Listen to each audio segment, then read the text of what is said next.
keji dan mungkar, segala kepayahan dan dugaan yang zahir dan yang tersembunyi. Ya Allah, selamatkanlah negeri kami ini khususnya dan negara umat Islam amnya daripada segala bencana tersebut. Sesungguhnya Engkau maha berkuasa ke atas segala-galanya dan Engkaulah yang selayaknya memberi perkenan. Amin ya rabbal alamin. Warna Pagi, IKIM Inspirasi Inforia Islami. Assalamualaikum warahmatullahi wabarakatuh. Selamat pagi untuk anda yang masih lagi mendengarkan kami ketika ini bertemankan Pian dan juga Hazwan di Warna Pagi 8.31 minit pagi seperti yang kita janjikan sebentar tadi, dan juga sampai minggu kita bawakan kepada anda satu segmen yang mana kita membicarakan ataupun membincangkan tentang topik keibubapaan serta kekeluargaan menerusi generasi.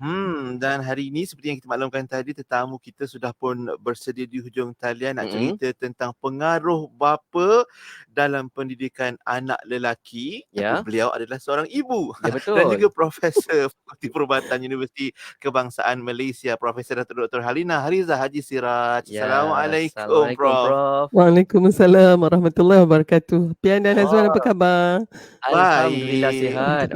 Hari ni nampak Prof macam ada sesuatu kat depan mulut Prof tu. Macam DJ lah, bro. Macam penyampai radio juga Prof pagi ni. Okey.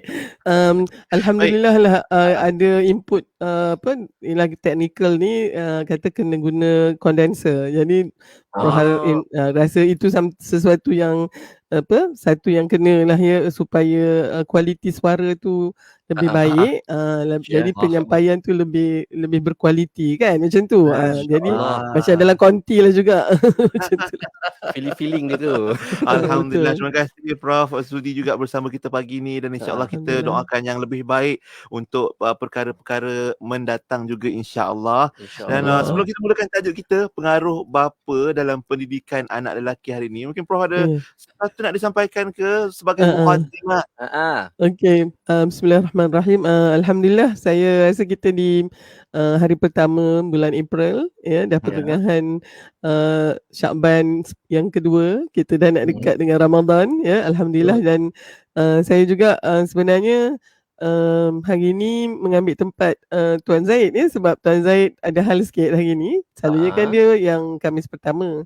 Jadi kita swap lah dengan minggu depan dia. Saya minggu ni ambil tempat dia. Dan juga kalau notice, saya tidak lagi pengarah Pusat Citra UKM ya. Selalu tu daripada mungkin 22 bulan sebelum ni kalau Pian dengan Hazwan perkenalkan, itu pengarah Pusat Citra. Jadi saya sebenarnya nak ucapkan tahniah kepada Pusat Pengajian Citra Universiti UKM, dinaikkan taraf ya daripada Pusat Citra sebagai satu pusat perkhidmatan akademik kepada Pusat Pengajian bertaraf fakulti ya. Jadi maka dia punya organisasi pengurusan dan pentadbiran tu adalah bukan kepengarahan lagi, tapi adalah kedekanan ya. Jadi saya alhamdulillah dah habis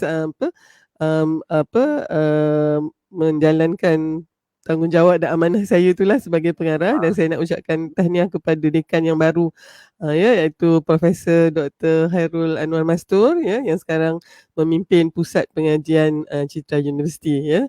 Dan saya juga nak ucapkan terima kasih ya, dan penghargaan kepada rakan-rakan warga Citra, daripada pensyarahnya, guru-guru bahasanya, pentadbir dan juga pelaksana yang banyak sangat memberikan kerjasama ya. Dan bukan tu saja tau Pian dan Hazwan, saya belajar banyak sangat benda ya masa berada di Citra ni lah. Jadi saya balik ke Fakulti Perubatan, tapi saya balik sebagai seorang yang lain daripada masa saya pergi dulu. Okay, maknanya dengan bila kita di Citra tu, saya banyak melihat kepada kelebaran dan keluasan ilmu. Masa saya di Fakulti Perubatan, dia lebih mendalamkan lagi disiplin kepakaran saya kan. Jadi dan alhamdulillah sekarang ni kita nak menjadi individu berbentuk kunci. Gitu saya cakap individu berbentuk T. T tu maknanya sebab ada dalam dan ada lebar kan. Jadi tak naklah juga orang yang ada kedalaman aja. Jadi macam bentuk I saja kan ya. Tapi alhamdulillah, mudah-mudahan itulah juga aspirasi kami di Citra. Masa saya jadi pengarah tu selalu sebutkan tentang individu berbentuk T ya. Maknanya insan yang yang mempunyai kedalaman disiplin ilmu dan juga kelebaran dan keluasan dari sudut ilmu itu, ya, kemahiran hidupnya, ya, kemampuan berfikiran kritis, berkomunikasi dengan baik, kan, dan juga berkolaborasi, kan, dan bila 3C ni bertindan, Pian dan Hazwan, dia menjadi seorang itu kreatif dan inovatif, ya, untuk menyelesaikan masalah dia. Kreatif ni bukan kreatif buat wow bulan ke, ataupun kain songket ke, ataupun labu sayung ke.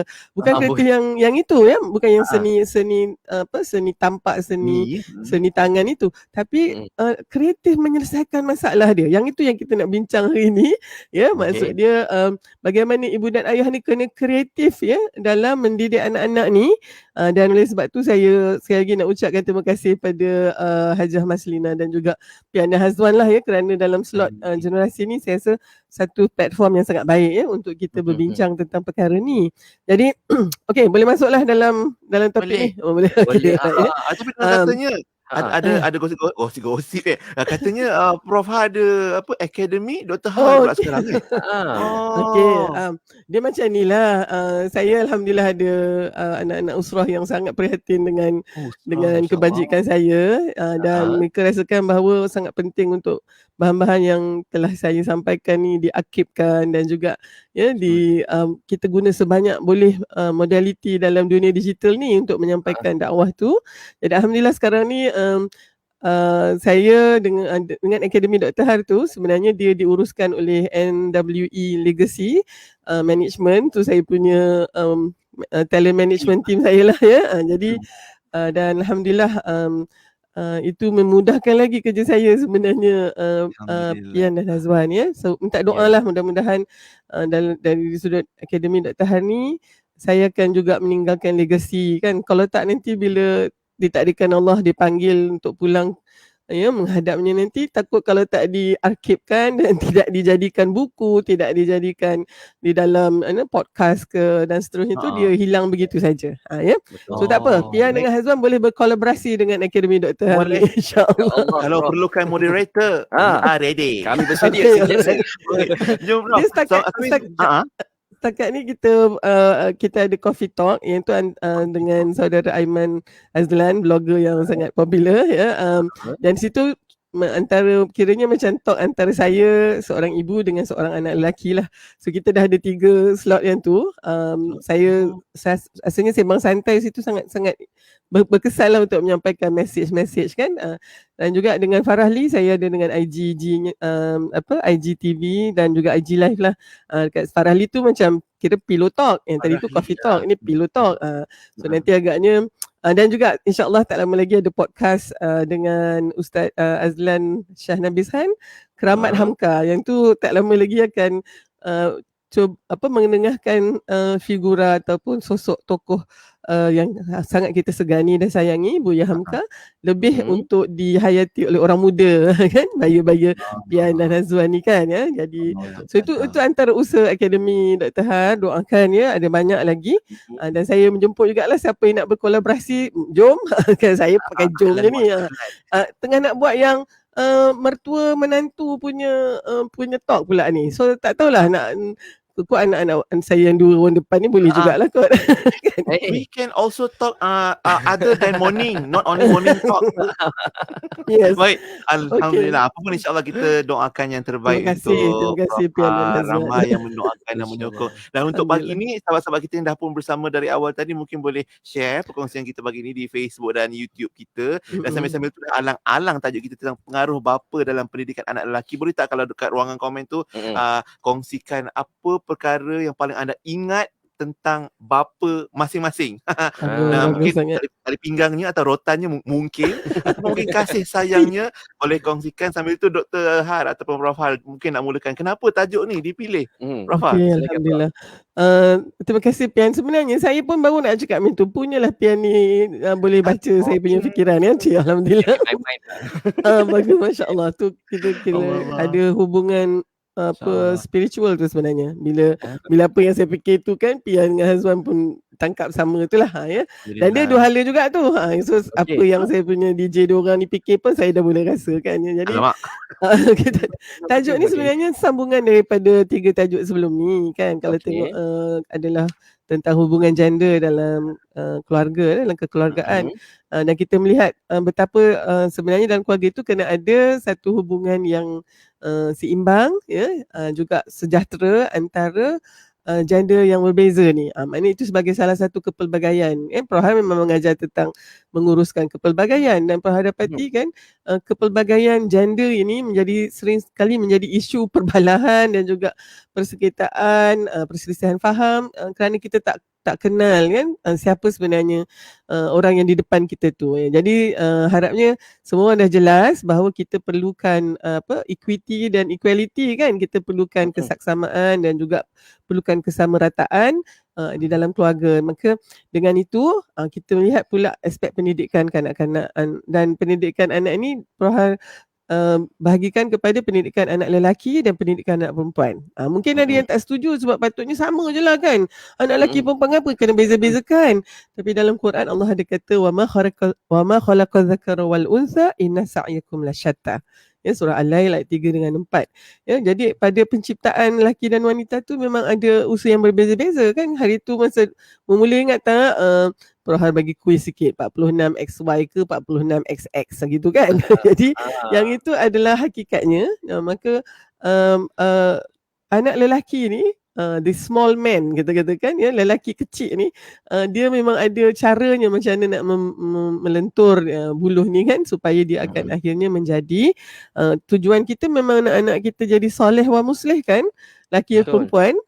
Jadi itu objektif pertama. Jawab soalan Pian dan Hazwan, kenapa kita kena bincangkan ni? Kerana kita sangat serius ya apabila kita mengatakan kita nak di akhir ini anak-anak kita menjadi anak yang soleh wa salihah, muslih wa muslihah.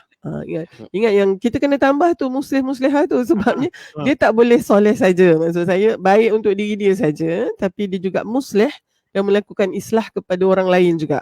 Ya, yang itu penting. Kita tengok anak kita tu bila dia berada dengan kawan-kawan dia makin baik ke kawan-kawan dia makin jahat kan ya? Dan dalam konteks ni kita mungkin kena bincang juga, selalu sangat kita persalahkan ni pengaruh rakan sebaya lah. Dia yang tu nombor 2 sebenarnya ya. Pertama tu anak kita tu jenis yang macam mana?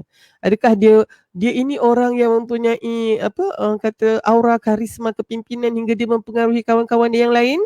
Maknanya mempengaruhi itu bergantung jugalah pengaruh baik ke pengaruh buruk, ataupun anak kita memang mempunyai masalah dengan keyakinan dirinya ya, dan juga ya dari sudut cara dia berfikir, hingga kan dia sangat mudah dipengaruhi oleh apa jua anasir di sekeliling dia.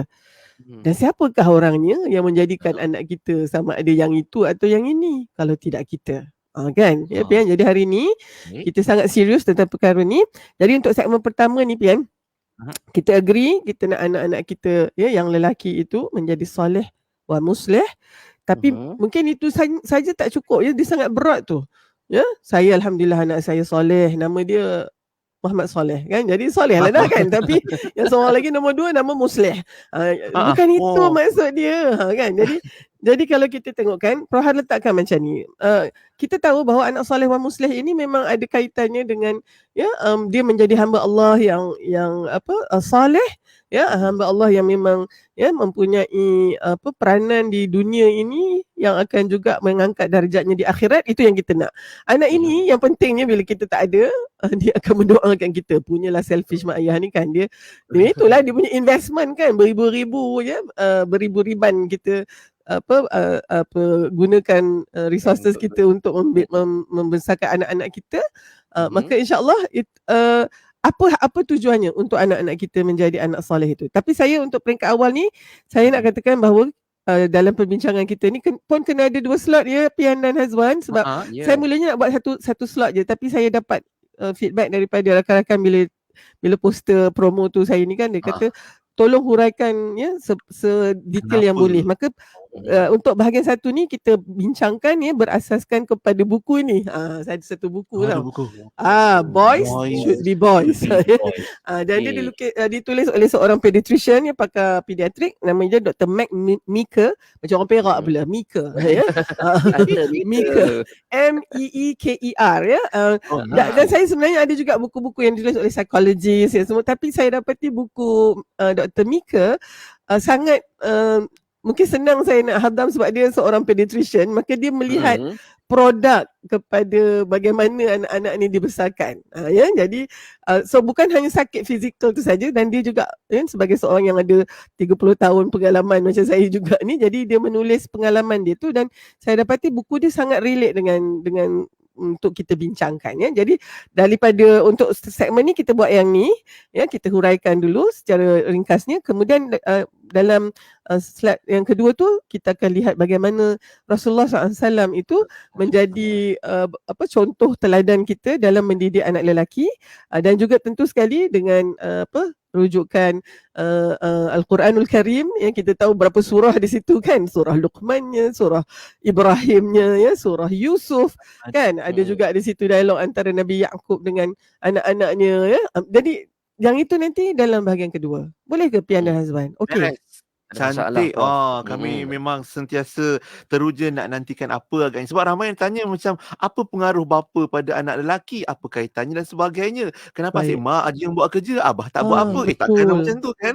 Jadi kita nak berehat kejap je, Prof. Kita akan kembali kejap lagi untuk pendetailan ataupun penjelasan lebih lanjut tentang tajuk kita hari ini, pengaruh bapa terhadap anak lelaki. Ya, betul. Dan untuk sahabat semua, anda boleh tonton kami secara live di Facebook IKIM FM dan juga di YouTube channel IKIM, dan kongsikan juga seperti yang Pian maklumkan tadi tentang apa yang anda ingat tentang bapa anda. Maksudnya macam apa pengalaman mereka mendidik anda bagaimana, dengan rotankah, tali pinggang-kah, ataupun dengan kelembutan dalam ketegasankah, anda boleh kongsikan je bersama kami di sana ya. Macam Sirah Rawahah katanya, ayah saya punya disiplin TV tu sampai pukul 7 je. Lepas tu solat maghrib kena isi masa dengan mengaji, baca buku, buat homework dan tidur. Itu contoh, anda boleh kongsikan lagi dan terus dengar Warna Pagi di IKIM Inspirasi.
Kosmetik mesra wuduk Nuraisa, Nuraisa, Nuraisa. Kosmetik mesra wuduk Nuraisa, Nuraisa, Nuraisa.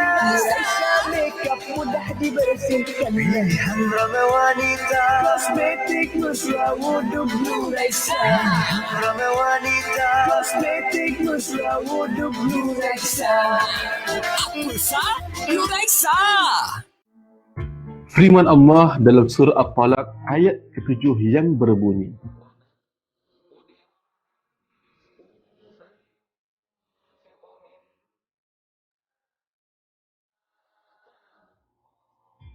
Maksudnya siapa yang disempitkan rezekinya, maka hendaklah dia memberi nafkah daripada apa yang dikurniakan Allah kepadanya. Sebenarnya Ramadan, serangka Muslim bawakan kepada anda Ustazah Isfadiah untuk tahu kelebihan sedekah. Jom dengarkan. Assalamualaikum sahabat pendengar sekalian. Saya Ustazah Isfadiah. Antara amalan yang dilakukan oleh baginda Nabi Muhammad sallallahu alaihi wasallam adalah bersedekah. Dan Abdullah Ibn Abbas menceritakan bahawa Nabi merupakan insan yang paling dermawan dan kedermawanan baginda lebih hebat lagi di bulan Ramadan sehingga ia disifatkan sebagai ajwadu bil khairi minar rihil mursalah, yang bermaksud melebihi angin yang berhembus. Apa maksudnya? Maksudnya Nabi bersedekah tanpa banyak fikir dan Nabi bersedekah dengan memberi yang banyak manfaat. Tuan-puan, Ramadan adalah masa yang terbaik untuk kita bersedekah. Kerana sedekah ini juga ibarat penawar. Ia melapangkan kesempitan hidup kita. Ia rapatkan ukhuwah dan kasih sayang di antara kita. Ia menambah luaskan rezeki kita. Malah ia juga menyembuhkan penyakit. Nabi kita pernah bersabda, sesiapa yang memberi makan berbuka kepada orang yang berpuasa, maka baginya pahala seumpama orang yang berpuasa itu tanpa menguranginya sedikit pun. Untung kan kita dapat 2 pahala sekaligus. Apa kata kita taja orang buka puasa melalui Serantau Muslim? Layari tajaberbuka.com atau hubungi 03-8408-1789. Sedekah Serantau Muslim.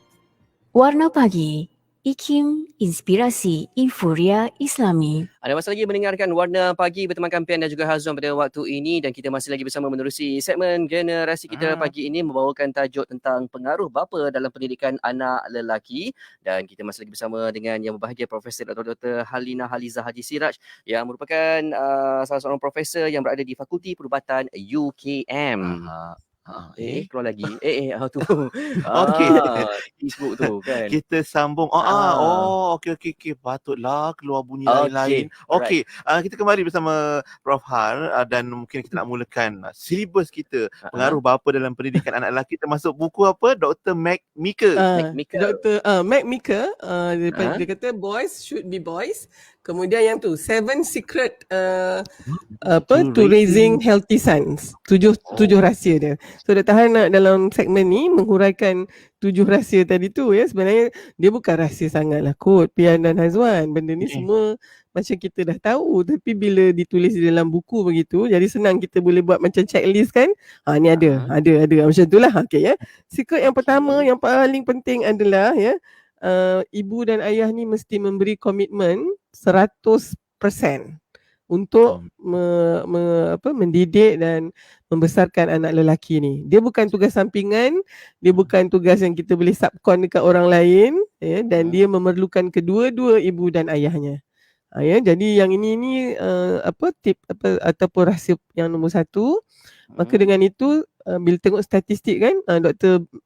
Meeker juga banyak letakkan statistik yang sebenarnya menunjukkan bahawa anak yang membesar, anak lelaki khususnya yang besar dalam keluarga yang ada kedua orang tuanya, memang mereka dalam konteks pengaruh untuk menjadi juvenile ya, ataupun pesalah laku kanak-kanak adalah rendah dibandingkan dengan anak-anak lelaki kita yang hidup di dalam keluarga ibu tunggal atau ayah tunggal.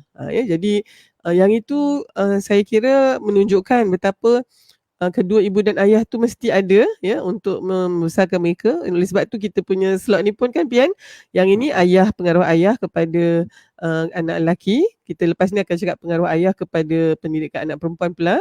Kemudian kita akan bincang tentang pengaruh ibu kepada pendidikan anak lelaki dan pengaruh ibu pada anak perempuan. Prof rasa memang kena bincang secara tuntas dan betul-betul hadam ya. Sebab selalunya kita mungkin bila cakap topik ni kita sekali lalu saja. Jadi Prof memang berazam untuk mencerakinkannya lah, untuk menghuraikan semampu yang terdaya.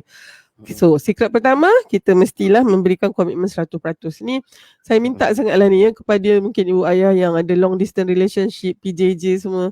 Saya bukannya nak katakan tak boleh begitu, tapi definitely keluarga yang begini memerlukan mungkin 3, 4, 5 kali ganda lagi strategi yang lebih baik untuk memberikan komitmen tersebut. Tak boleh hanya seorang saja yang memikul segala tanggungjawab ni. Ibu-ibu, saya nak minta maaf, nak kena bagi tahu. Mungkin ibu-ibu khususnya mungkin ibu yang ibu tunggal yang mungkin kematian suami ataupun suami telah ceraikan, kita memang kalau tak ada tak boleh lagi dah ada ayahnya tu, tapi kita memang kena mengusahakan adanya figura ataupun sosok lelaki dalam hidup anak lelaki kita tu, supaya dia perlu diberikan apa yang kita nak bincangkan ni. Maknanya sama ada bapa kita sendiri kan, datuk dia, ataupun mungkinlah antara adik-beradik lelaki kita tu, harapnya adalah seorang Pak Long dia ke ataupun Pak Su dia ke yang akan mengambil alih tanggungjawab tersebut. Jadi saya kira kan slot ini kan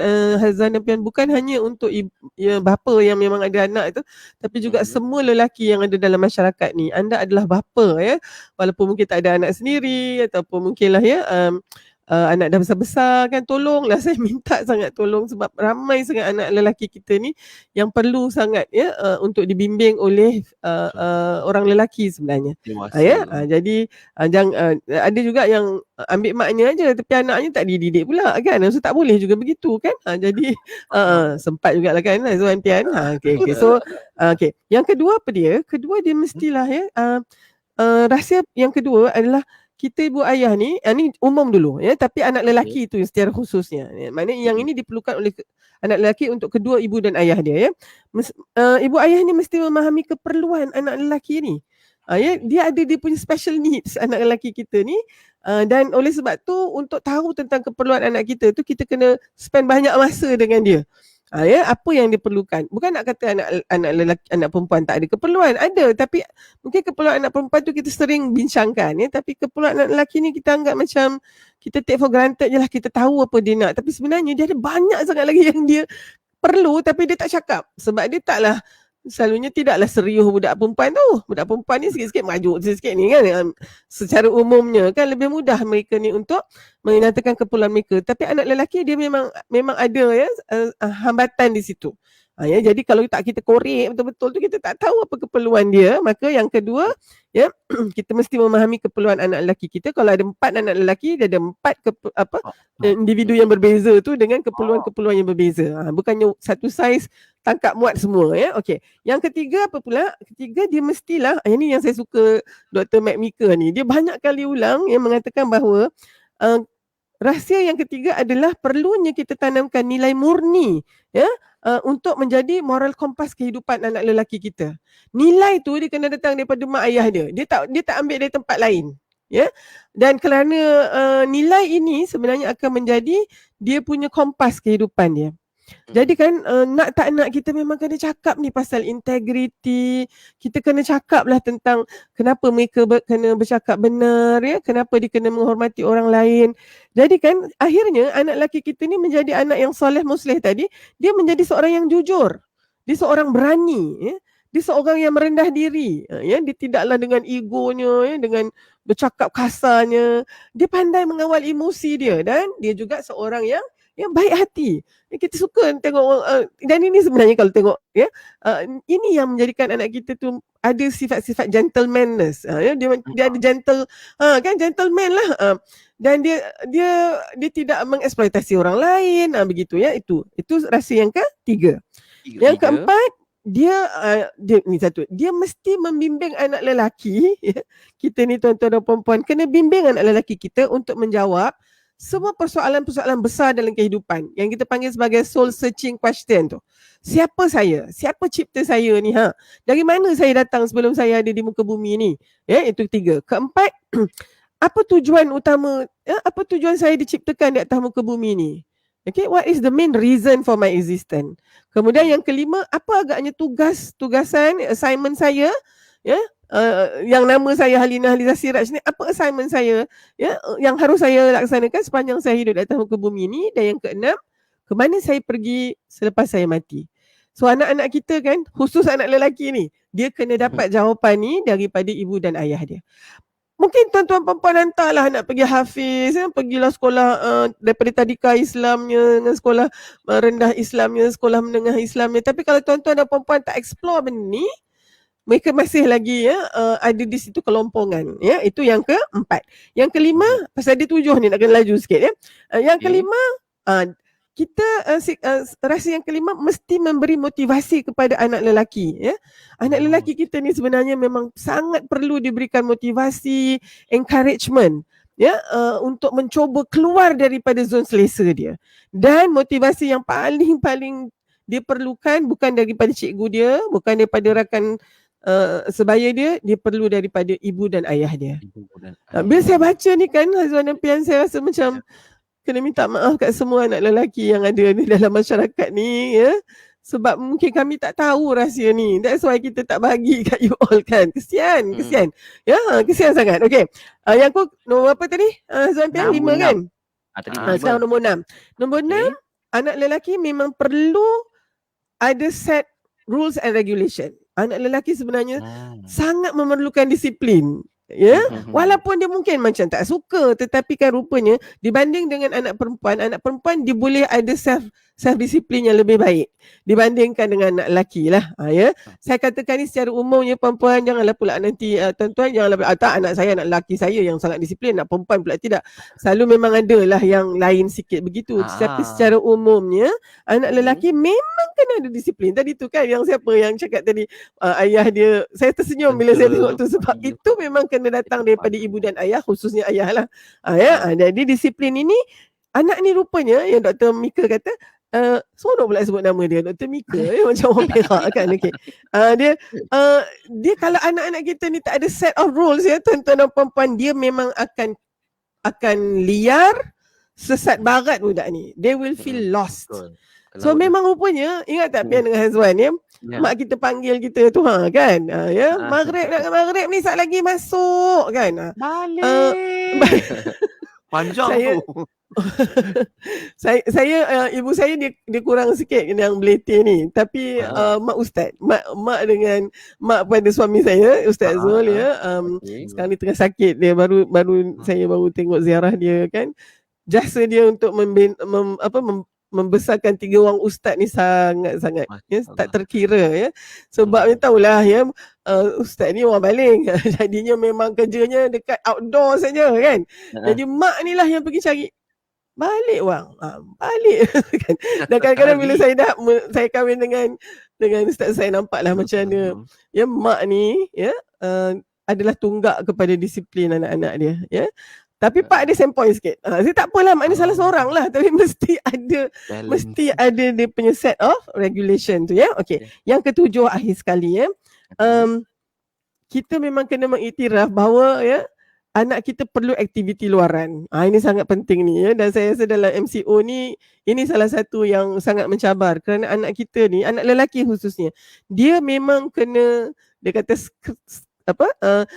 scratch dia ni, saya maknanya kena luka kaki ni, dengan, ya, berselut lah dia kan, ya, dengan macam-macam lah, dia kena macam tu. Jadi ibu ayah yang ada yang sangat protektif ni kan, jangan nanti anak ai nanti kan kena jangkit cacing lah, kena ada kutu ke apa, tak apa, biar yang itu tu, ya.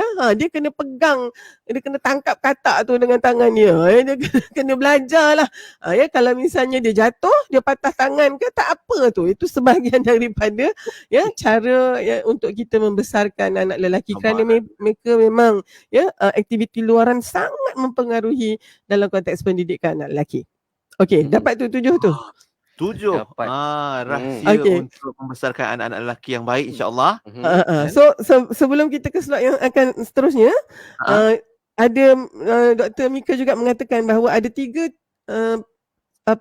punca utama untuk masalah yang berlaku di kalangan anak-anak lelaki kita hari ni. Kita tahulah, ya, kita tak nak sebutkanlah apa bendanya, memang dah banyak sangatlah, ya, dari sudut gangsterismnya, mungkin dari sudut, ya,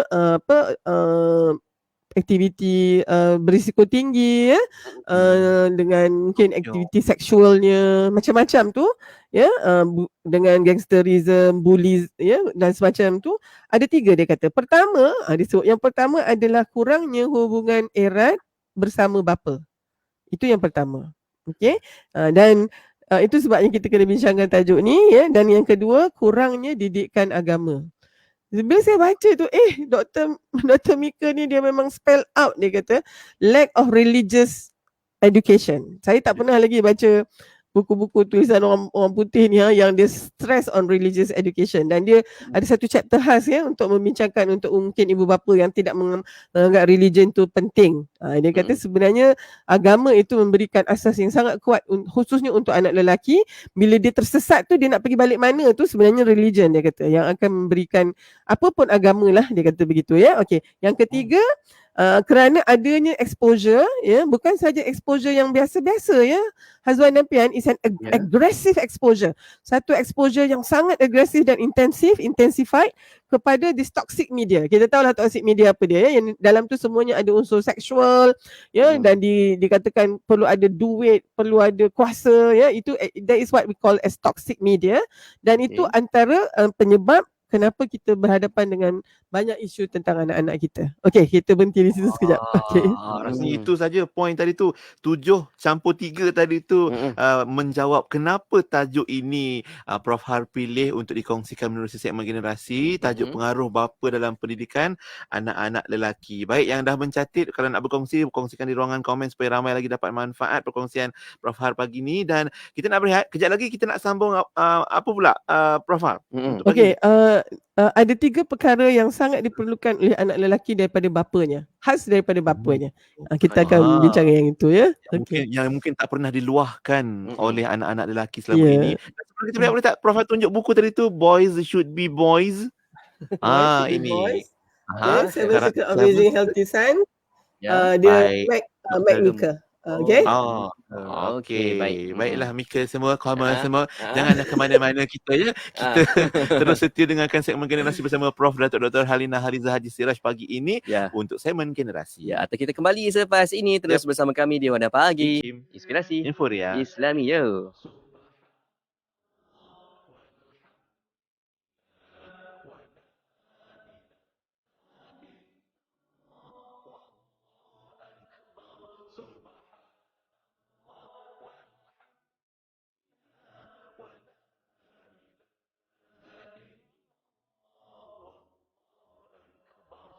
Subhanallah.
Bidang neuroscience itu, termasuk dia punya cabang-cabang pun semakin mendapat perhatian pengkaji-pengkaji khususnya dalam bidang sains perubatan dan biologi dan sebagainya, sebab dia berkaitan dengan usaha manusia untuk membongkar rahsia berkenaan dengan otak manusia dan sistem saraf. Terokai topik neuroscience dalam buku Islam, Kesihatan Mental dan Neuropsychiatry dengan harga RM35. Dapatkan di Shopee IKIM Niaga atau di ikimniaga.my, hubungi 0362046388 atau 389.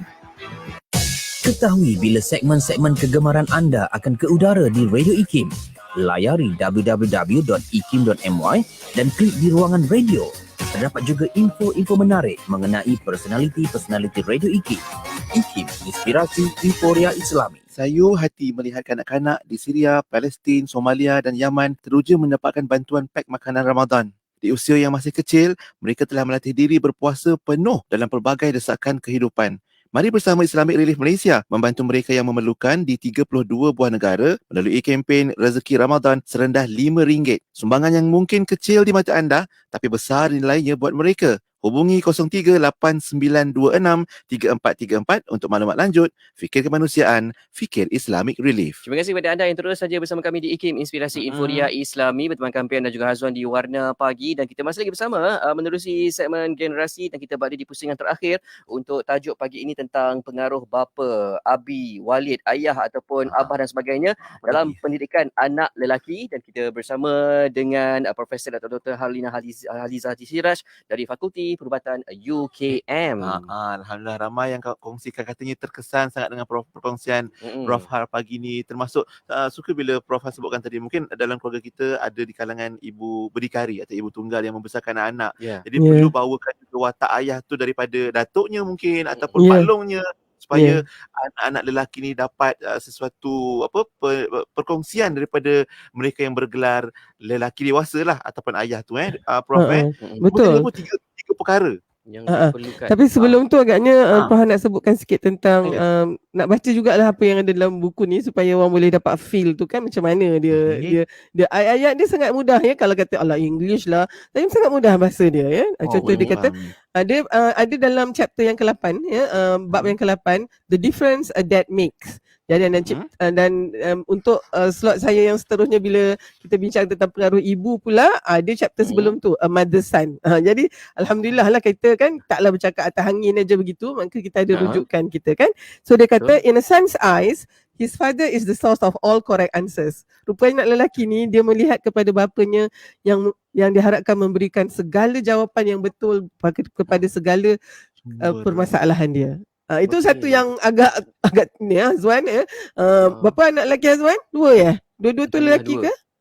Tu. Hero. They are looking up to you for all correct answers, because pada anak kita kan, my father knows what's going to happen next. Bapak kita ni macam ada boleh baca future pula. Yeah? He is smarter, he is stronger and he is tougher than the rest of the people around me. Macam tu tahu ya. Itu pandangan anak ya, lelaki. Jadi anak ni dia akan melihat bagaimana ayah dia berinteraksi dengan persekitaran dia ya, dan itu dia orang tahu bahawa ayah akan set the rule pasal ayah adalah authority ya, dan ayah itulah sebenarnya yang menjadi pendisiplin sebenarnya yang paling penting ya, itu kita tahu lama dah. Okey, tapi taklah dengan tali pinggang dan rotan saja ya. Satu lagi dia kata dads are protector ya. A father is a son's hope. Maknanya anak-anak kita, nanti kita akan bincangkan, bila anak kita ni sebenarnya bila dia katalah dibuli ya, dia sebenarnya perlukan bapa dia yang untuk memberikan dia nasihat. Oleh sebab itu kalau misalnya anak ini ya membesar dalam rumah yang hanya ada katalah ibu saja yang menjadi ketua keluarga, tak ada figura ataupun sosok ayah itu, dia sebenarnya 2 kali ganda berisiko untuk mengalami ya pengabaian fizikal, emosi dan juga pendidikan. So itu memang itu kajian yang repeated lah di mana saja di dunia ni. Kalau misalnya saya sekali lagi saya nak minta maaf kepada perempuan yang mungkin ya membesarkan anak-anak sendirian. Itu tak berlaku kat saya, doktor. Anak saya alhamdulillah semua cukup. Betul, alhamdulillah saya memang tabik spring betul. Tapi mungkin di situ ada juga lagi pengabaian dari sudut emosi, kerana emosi anak lelaki kita diperlukan yang ini tadi ni. Ya, jadi diperlukan ayah itu untuk menjadi protector dia, dan sebenarnya ya anak-anak ini dia akan internalize atau menjadikan kualiti ayahnya tu sebagai kualiti dia juga. Sebab dia nak jadi seorang lelaki kan. Jadi di situlah juga kalau ayahnya ni pemarah kan, yang suka pukul ibu dia dan selalu mungkinlah ya dengan orang lain maki hamun contohnya, itulah juga yang akan menjadi ya role model dia. Walaupun dia tahu itu bukan role model yang baik, tapi ya dia macam ni, masculinity begets masculinity. Maknanya ya kejantanan itu akan akhirnya menghasilkan kejantanan juga, walaupun baik atau buruk lah. Ya, yang satu lagi ya sebenarnya kalau kita lihat hubungan antara ayah dan anak lelaki ni sebenarnya dia reciprocal, maknanya dia dua hala. Bukan saja anak tu yang nak dia terinspirasi menjadi bapanya, bapa tu juga ya, dia banyak mengukur keupayaan dia sebagai bapa ni, kejayaan dia tu dengan sebagaimana kemenjadian anak lelaki dia. Bukan nak kata anak perempuan tidak, tetapi ini satulah saya rasa kajian ini ya, yang Dr. Mika tunjukkan ini, dia kata itu satu yang sangat penting sebenarnya tuan-tuan yang ada anak lelaki. Bukan saja anak lelaki tuan-tuan yang perlukan tuan-tuan. Tuan-tuan sendiri sebenarnya perlukan anak-anak lelaki itu, kerana tuan-tuan akan mengukur kejayaan kebapaan itu, tanggungjawab kebapaan itu dengan melihat berjaya atau tidaknya anak-anak lelaki tuan-tuan. Of course anak perempuan jugalah, tetapi maknanya kan saya rasa ni sangat cantik bahawa hubungan antara anak lelaki dan bapanya itu adalah hubungan yang saling memerlukan. Dia kan selalu kalau kita tengok ni macam anak je lah perlukan mak ayah ni kan, tapi sebenarnya dalam konteks bapa dengan anak lelaki, rupanya tuan-tuan sebagai ayah, abi, walid, ya, papa, ya, semualah daddy ni, you actually need your son kan, untuk validate ataupun untuk memberikan macam report card lah juga ya kepada kejayaan tuan-tuan. How's that? Kan? Jadi okey. So itu saya rasa satu insight yang sangat penting. Jadi dalam masa yang jadi tak apa Pian, saya ada minggu depan untuk menghuraikan tiga tu, dan saya akan huraikan tiga keperluan ini sekali dengan contoh teladan yang daripada Al-Quran dan Sunnah tu juga. Tapi sekarang ni kita tengok dulu apa yang diperlukan oleh anak lelaki daripada bapanya ya. Apa yang hanya bapanya sahaja yang boleh beri. Maksudnya macam itulah. Ya, sebab nanti mungkin ada yang kata saya pun boleh bagi yang tu semua, tapi yang ini ni dia kena dapat ya daripada ayahnya juga ya. Pertama ya, ayah anak lelaki ni perlukan restu ayahnya. Saya pun tak pernah dengar lagi lah. Dia kan dalam buku ni dia kata, first a boy needs his father's blessing. So dalam bahasa kita restu lah kan. Selalu kita minta restu ni mungkin ya, restu kalau kita nak berkahwin dengan pasangan kita kan, restulah ya anak kita nak ambil mungkin jurusan ni, jurusan tu. Kadang kita nak ambil jurusan A tapi mak ayah tak restu kan. So kita ambil lah jurusan B sebab mak ayah kita suruh. So kenapa yang nak ambil tu? Sebab kita perlukan restu dia. Okey. Dalam konteks ini rupanya anak lelaki daripada tahun pertama kelahirannya sampailah hari dia nak meninggal ya. Kita ni lah memang semua kita lah, tapi orang lelaki dia akan bertanya, am I good enough? Yang ni selalu saya bincang dengan orang perempuan selalu sangat, am I good enough kan, am I pretty enough, am I clever enough, semua tu lah, and then I'm not enough, kan susah tu kan ya? Tetapi rupanya anak lelaki dia perlukan restu daripada ibu dan ayah ni, kerana soalan yang sentiasa berbelegar di kepala anak-anak lelaki kita adalah, am I good enough for my dad? Dia ada tambahan tu, am I good enough for my walid? Am I good enough for my father? Adakah saya ni cukup mengikut standard yang dikenakan oleh ayah saya, oleh bapa saya? Ya. Dan ini sebenarnya banyak ya mengimbau kepada sebenarnya ini keperluan semua anak lelaki daripada zaman dulu hinggalah akhirnya nanti ya.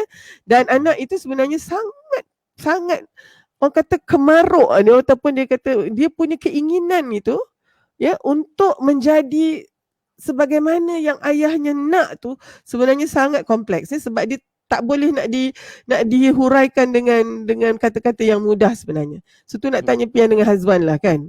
Betul tak agaknya yang kita tengah bincangkan ni? You really need your ayah punya restu.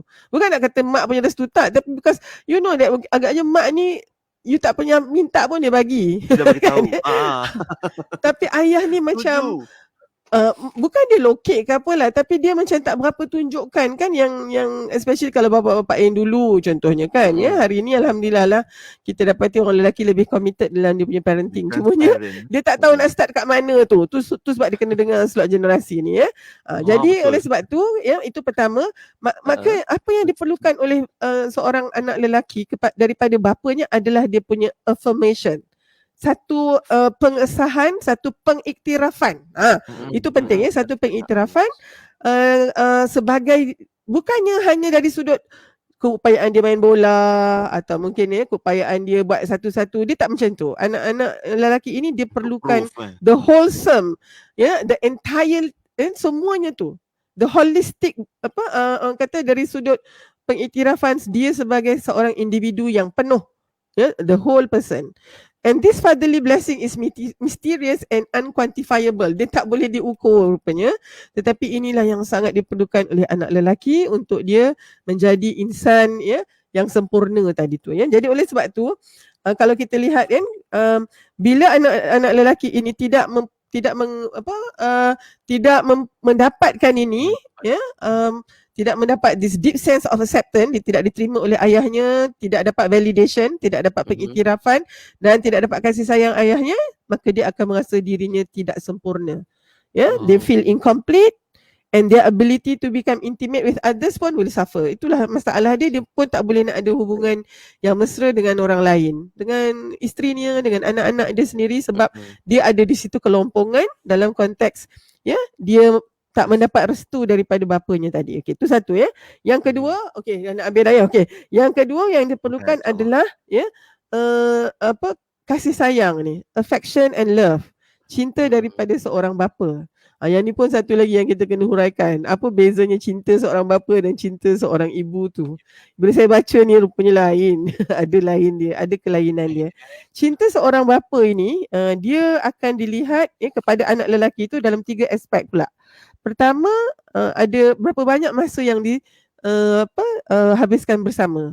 So anak lelaki dia mengukur kasih sayang ayahnya itu dengan TIME, bukannya LOVE, dengan time. Banyak mana masa yang kita spend. Oleh sebab tu kalau misalnya ada tuan-tuan yang hardly spend any time dengan anak-anak, khususnya anak lelaki, dia akan interpretkan saja, ayah saya tak sayang saya dan saya tak penting untuk ayah saya. Yang kedua adalah ekspresi kasih sayang tersebut. Okey, dia cinta anak lelaki, ayah kepada anak lelaki ni mesti dilihat dari sudut kasih sayang yang dizahirkan. Maknanya memang kena cakap, I love you son. Dia kalau tengok cerita orang putih kan, dia senang dia cakap, you know what son, I love you. I love you too dad.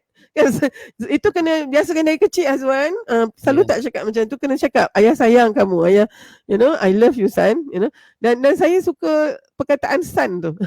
Kalau dalam bahasa kita ni adalah hatan kan, kalau orang Jawa panggil tole, itu bahasa saya lah. Itu tak tahu. Itu Jawa Ponorogo. Dia tole ni maknanya anak lelaki yang sangat disayang. Macam awang lah kot, awang, kan. Jadi itu adalah mesti dizahirkan dari sudut perkataan, dari sudut sentuhan. Maknanya is sangat baik bila saya tengok ada ayah yang boleh bercakap begitu kan, ataupun ayah yang selalu jalan dengan anak dia pegang anak dia dekat bahu tu. Dan selalunya anak tu lebih kecil dan lebih rendah dari dia kan, so dia letak bahu. Itu kan sebenarnya tuan-tuan sangat penting tu. Sangat memberikan bukti tentang kasih sayang ayahnya tu. Dan yang akhir sekali, yang ini penting, dia tidak akan give up terhadap anak dia tu. Itu diiktirafkan sebagai kasih sayang. Cinta ayah kepada anak lelaki tu adalah apabila ayahnya tak pernah give up dengan anak dia tu. Dan pada dalam buku Dr. Mika ni dia kata, mungkin yang paling menyakitkan anak kita lelaki adalah apabila ayahnya give up terhadap dia. Ayah dia, ikut kau lah, ayah tak peduli dah kamu ni. Oh, yang itu tu. Dia tak stand, dia maknanya bila anak tu katalah berhadapan dengan kesukaran, ayah dia tak pernah give up dengan dia. Katalah contohnya dia nak main bola tapi tiba tak berjaya untuk dipilih tu, ayah dia kata tak apa bang, kita insya-Allah tahun depan boleh lagi. Yang itu tu sangat penting sebagai pengiktirafan atau dinamakan kasih sayang. Akhir sekali, yang ini pun sangat penting anak lelaki memerlukan daripada ayahnya bagaimana mengawal diri dia sendiri. How to self control. Itu tadilah disiplin dan juga bagaimana nak membetulkan kesalahan. Bagaimana bila anak ni makin besar, saya suka dia punya explanation. Bila anak lelaki ni makin besar, mereka rasa mereka makin kuat. Dia ada kekuatan yang baru memanglah kan energi dia kuat semua, tapi dia tak tahu macam mana nak guna ni. Sama ada dia tak tahu yang rupanya yang dia guna tu terlalu lebih sangat hingga dia agak agresif, ataupun dia sebenarnya terlalu menekan sangat, khususnya kalau dia ada ibu dan guru-guru yang selalu tidak membenarkan dia untuk explore dia punya kekuatan tu. Ya, mana biasalah kan kita kata duk diam-diam saja ya, ataupun ya mak kan tak maulah anak tu apa kasar-kasar sangat. Yang itu pun dia perlukan ya keseimbangan untuk dia menggunakan ya tenaga yang dia ada itu, yang anugerah Allah itu kepada jalan yang terbaik. Maka dengan itu dia belajar daripada ayah dia bagaimana mengawal dirinya sendiri. So 3 perkara yang diperlukan oleh anak lelaki daripada hanya bapa saja yang boleh beri, iaitu 1, restu. Mana bukanlah restu ibu tu tak, restu ibu pada aspek lain, tapi ada perkara yang am I good enough for my dad tu tadi ya, restu daripada seorang ayah, kemudian kasih sayang daripada seorang ayah yang diiktirafkan sebagai masa ya, dan juga ekspresi kasih sayang, dan juga ya di mana ayahnya sentiasa tidak apa orang kata tidak putus asa dengan anak itu, dan akhir sekali ya bagaimana untuk mengawal dirinya sendiri. Rasa saya ya banyak benda tu ya yang kita pelajari hari ini, dan insya-Allah tuan-tuan ya, khususnya tuan-tuan kalau rasanya banyak juga yang masih perlu diperbaiki, dan mungkin banyak kesilapan kita sebenarnya kan bila dengar-dengar macam ni kita reflect, ada banyaklah silap. Balik kan? Ya, mungkin petang ni ya, ataupun hujung minggu ni bila anak lelaki kita balik, mungkin kena bincang ya tuan-tuan, khususnya have a man-to-man talk, and mungkin minta maaf kat mereka. Abang, ayah minta maaf sangat. Ada banyak perkara yang rupanya ayah terlepas pandang. Ya, moga Allah ampunkan ayah. But from now on, you know, I have your back, son. You know, you don't have to worry. I'm here. Your old man, gitu kan ya. So saya rasa mudah-mudahan itu akan menjadi satu ilmu baru ya, yang memerlukan kita meningkatkan lagi kemahiran, dan insya-Allah bulan depan kita jumpa untuk menghuraikan 3 perkara ni ya, sekali dengan menyimak contoh-contoh teladan yang diberikan oleh Rasul sallallahu alaihi wasallam ya, dan juga apa yang telah digariskan dalam Al-Quranul Karim. Wallahu a'lam. Insya-Allah terbaik perkongsian kita hari ini. Mungkin bukan apa Prof, kadang kita terbayang mungkin ada antara kita anak-anak lelaki yang masih lagi memendam soalan. Dia rasa am I good enough to you? Adakah saya ni baik pada pandangan kamu? Kan tak dapat jawapan lagi. Kita harapkan dengan perkongsian tajuk ini kita harap sama-sama lah kita muhasabah bersama. Pian sebenarnya bila Pian sebutkan tu, sebenarnya saya rasa ramai antara kita lah, mungkin bapa-bapa yang dah dewasa ni, dia mengimbau masa kecil dia. Inilah yang diperlukan daripada ayahnya dulu ya, tapi mungkin ayah-ayah kita dulu dia agak tegas kan, dia tak express kasih sayang dia. Tapi kita adalah kita punya mekanisme nak tengok ayah kita bila dia belanja kita makan, maknanya dia sayang kita. Dia takkan cakap lah aku sayang kau ya, tak adalah terkeluar dari mulut dia ya. Tapi kita dan itu sebenarnya sudah cukup lah untuk menjadikan kita ini tahu yang ayah kita sebenarnya sayang kita kan. So dalam konteks ini saya mungkin arwah bapak saya meninggal masa saya umur 21, tapi yang saya ingat dengan dia tu sangat rapat. Tapi saya tengok pula hubungan suami saya dengan arwah bapa mentua saya ya, Haji Ahmad Lebaidul almarhum,